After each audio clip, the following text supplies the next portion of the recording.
This fall, Georgia voters will decide a ballot question that asks, shall the Constitution of Georgia be amended to allow state or local approval of public school charters upon the request of local communities? How would the expansion of public charter school options affect student populations? While our public schools in Georgia are diverse within themselves, diverse racially, diverse socioeconomically, diverse regionally. And so we want our charter schools to look the same.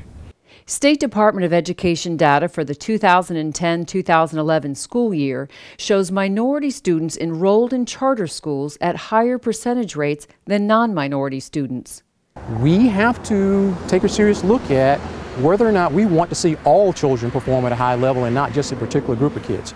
And it doesn't matter whether you're black, white, Asian, Hispanic. State data for 2010-2011 also shows 2/3 of startup public charter schools enrolled a higher percentage of minority students than the local school system. About 57% of students who enrolled in any charter school last year were non-whites. Learn the facts and know what is happening in charter schools and how they are doing great things with, yes, low-income kids and kids of color and all kinds of children in the state. We're really, I think, most proud of that diversity that we have here. So there's economic diversity, there's racial and religious diversity, but we're able to still meet the needs of all of our students regardless of their zip code. Ivy Preparatory Academy in Gwinnett County is an independent startup that opened in 2008 as the state's first all-girls charter school. There are traditional public schools that do a phenomenal job serving the majority of their students, but I believe, and I think, it's the philosophy of many of those of us who work in charter schools that one size does not and cannot fit all. So if something is not working here, we stop midstream and we change. And we don't have to worry about the red tape. And I think when you have a traditional public school that's so large, it's very difficult to be that nimble.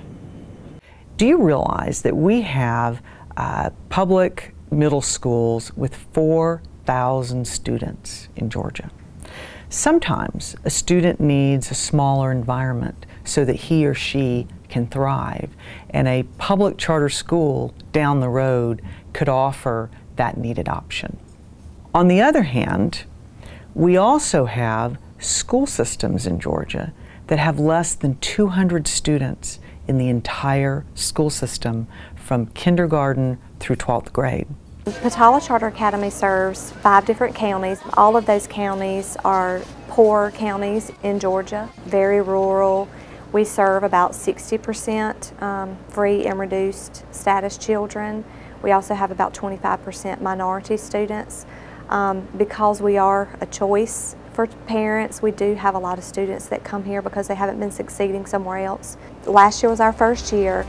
Out of the 5 counties that we serve, we outperformed all 5 of the schools in almost every single subject area in every single grade.